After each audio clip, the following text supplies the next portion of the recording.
Hey y'all, checking in. I hope all is well out there today.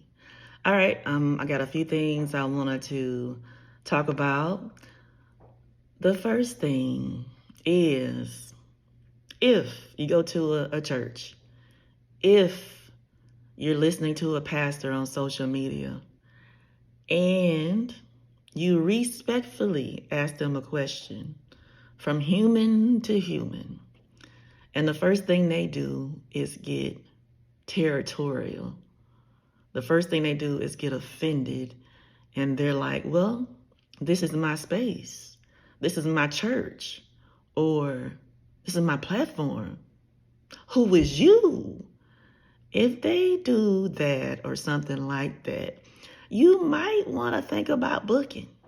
You might want to think about booking because at that point, you may want to consider, are they doing this for God or are they doing this for themselves? Now, another thing I noticed is that there's this popular pastor, and I listen to him sometimes because he gives good information on a particular subject.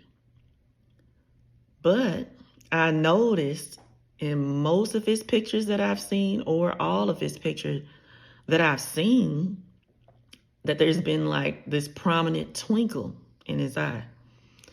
And as a person that's gone through deliverance and is going through deliverance, it seems like he needs deliverance.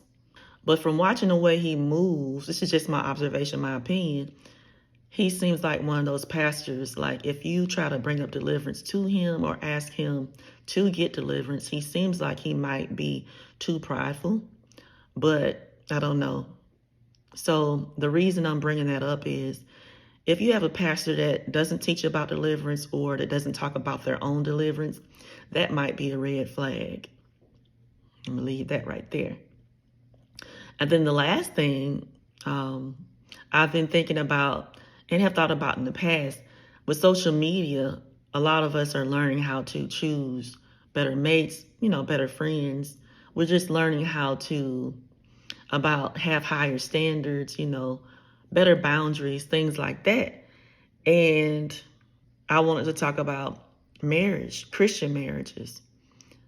I haven't heard a lot being spoken on, or even, I don't think I've ever heard that a requirement should be, or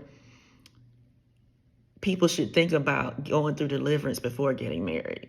Because I would want to know what's in that person's bloodline before I get married.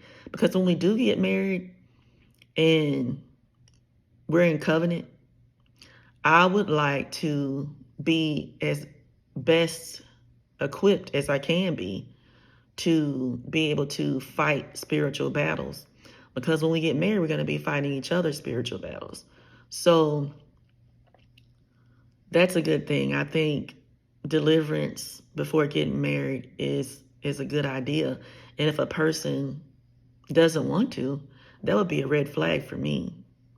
First, because it's like, okay, well, you're a Christian, you love Jesus Christ, but are you too prideful to go through deliverance? That would be a red flag for me. But I'm just putting it out there for someone to think about. But this is all I got for right now. Thank you for listening. Blessings, y'all.